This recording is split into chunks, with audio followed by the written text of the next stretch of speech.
Hej widzowie, tutaj nowe żelki. Junior i Janek testują. Ja sobie wezmę, kurde, tego. O, Ja już testuję. no ja też, tylko na chwilę będzie czarny ekran, dobra? Albo dobra, tak będzie. Testy. Janek nie pokaże twarzy. Dobra. Ile na 10 oceniasz? Daję na 10. Okej. Ja zostawiłam na zapas drugiego. O. Ja mam jednego, tylko ciężko się je otwiera, bo są z Chin. Chińskie. Ja cię mogę otworzyć.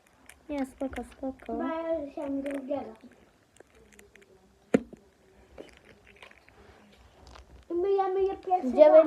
9 na 10.